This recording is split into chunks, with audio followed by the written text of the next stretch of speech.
Olá, tudo bem? Eu sou a professora Malu Ramos.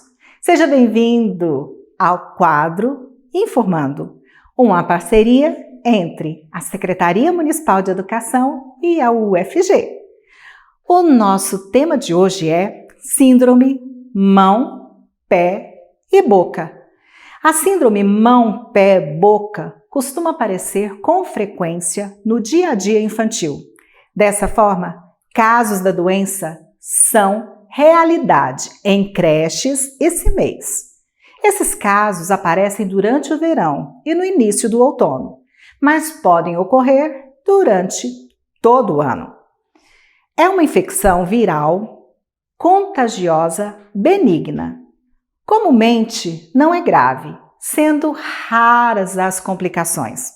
Geralmente envolve as mãos, os pés, a boca e, às vezes, os órgãos genitais e as nádegas da criança.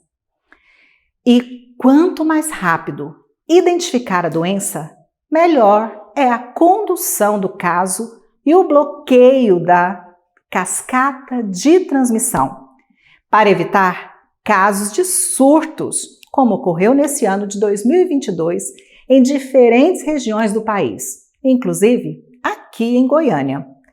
Vale lembrar que relatos de surtos da síndrome mão, pé, boca não estão restritos ao território brasileiro.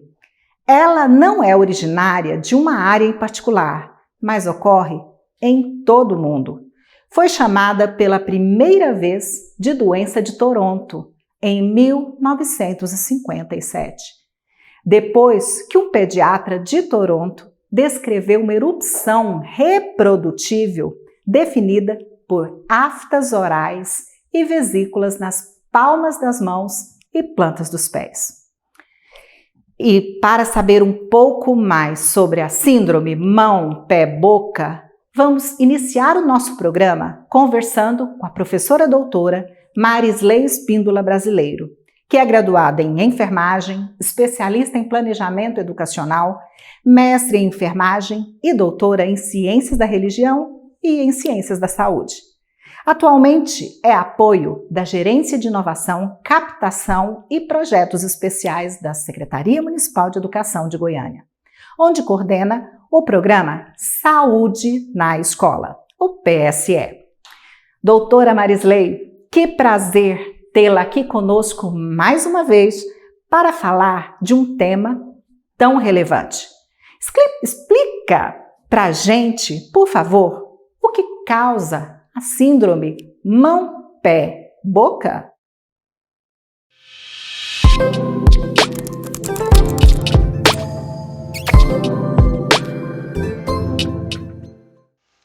Olá, Malu, tudo bem? Então, a síndrome mão, pé e boca, ou a estomatite vesicular, é uma infecção viral causada por um vírus chamado Coxsackie A16.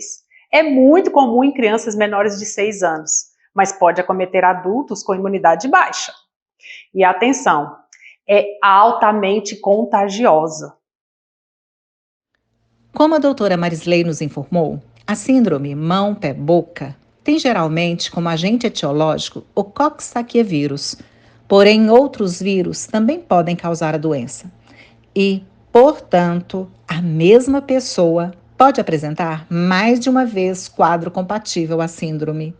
Ou seja, ter a infecção não determina proteção contra a doença. Doutora Marisley, e como a doença é transmitida?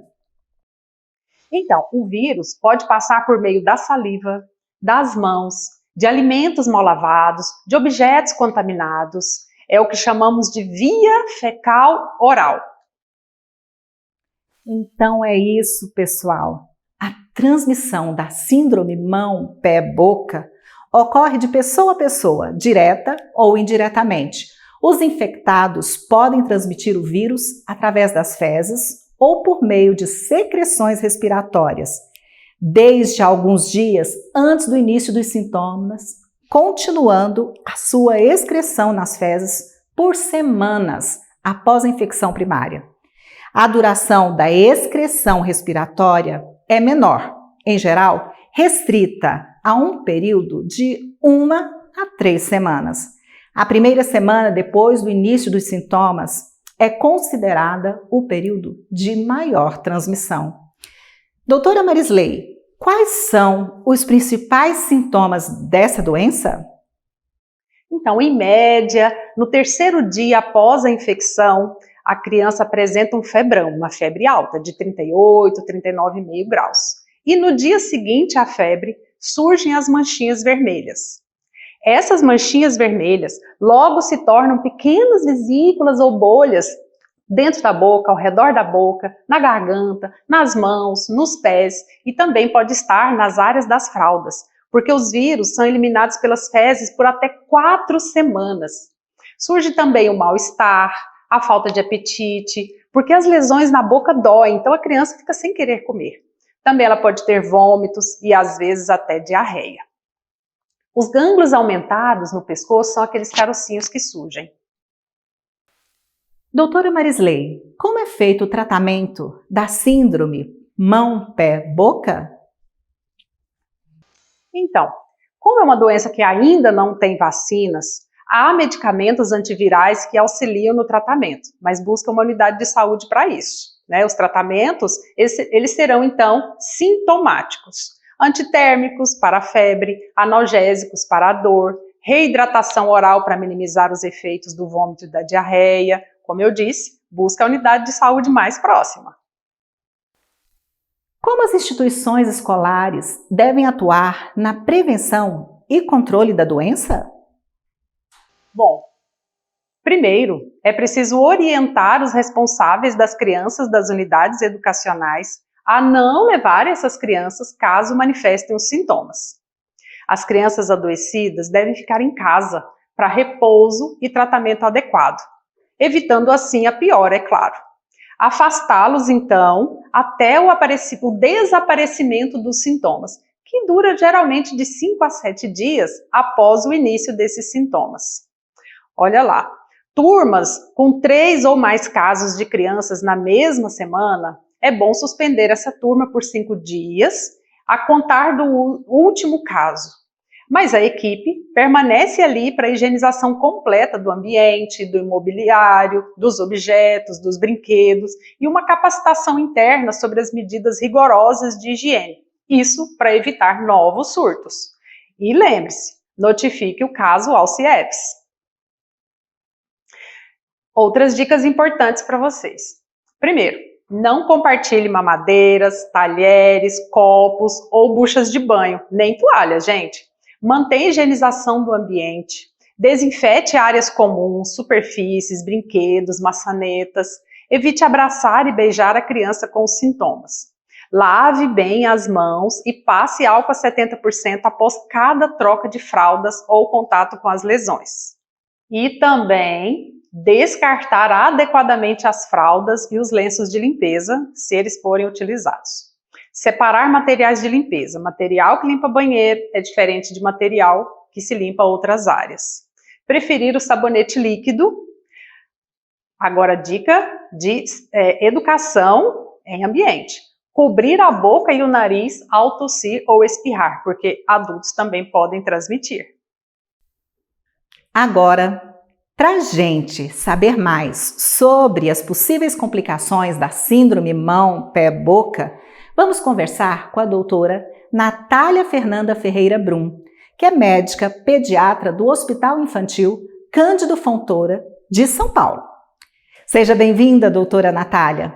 Explique para a gente quais são essas possíveis complicações.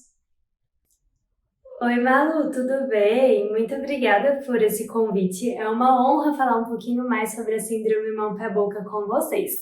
Esse tema já foi muito bem abordado, mas eu ainda gostaria de dar uma pincelada nas complicações. Vamos lá?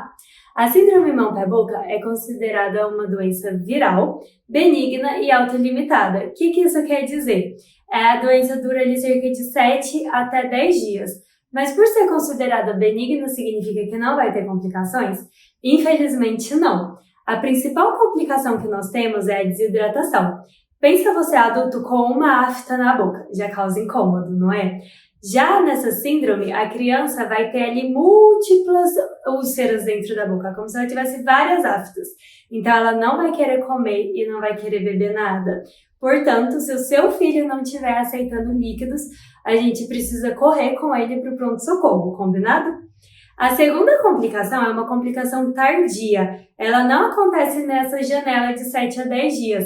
Ela vai acontecer após 4 até 8 semanas após a manifestação da doença.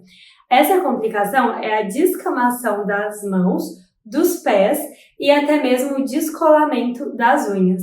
É uma complicação que a gente chama de descamação em luva, porque realmente sai ali a primeira camada, é como se saísse uma lasca das mãos e dos pés, e a unha realmente descola caindo inteira. É uma complicação muito ruim de se ver, como vocês estão vendo aí na imagem, mas não é algo que causa preocupação. Vai crescer a unha embaixo normalmente, uma unha saudável e não requer nenhum tipo de tratamento. E por último, a outra complicação que a gente tem, que é a menos prevalente, mas também é a mais grave, é realmente uma complicação neurológica. Como foi dito, o principal vírus é o A17, do grupo Coxsackie, mas não significa que seja o único. Dependendo do subtipo, ele pode ter ali uma propensão a ir para o sistema neurológico. Então, a gente pode ter alteração da marcha, alteração do comportamento, é uma criança que realmente fica ali muito prostrada, muito largada. É um sinal de alerta muito grande também para procurar o pronto atendimento. Mas como já foi dito, calma, é uma complicação menos frequente, tá bom? Acredito que sejam essas as principais complicações da síndrome mão-pé-boca. Qualquer coisa, estou disponível para dúvidas, tá bom? Muito obrigada por me convidar. Um beijo para vocês e tenham um excelente dia. Tchau, tchau. Nosso quadro Informando de hoje se encerra aqui. Espero que tenham aprendido um pouco mais sobre a síndrome mão-pé-boca. Se você é pai, mãe ou responsável e seu filho apresentar algum sinal da doença, procure ajuda médica e afaste-o da unidade escolar. Essas atitudes, além de serem fundamentais para o restabelecimento da saúde do seu filho, podem ajudar a manter as demais crianças, professores e funcionários em segurança e ajudará a interromper a propagação da doença. Queremos agradecer a presença das doutoras Marisley Espíndola e Natália Brum, que estiveram aqui conosco, e convidar você que nos assiste para continuar acompanhando o quadro Informando. Obrigada por estarem conosco e esperamos vocês na próxima semana. Beijos! Até lá! Tchau, tchau!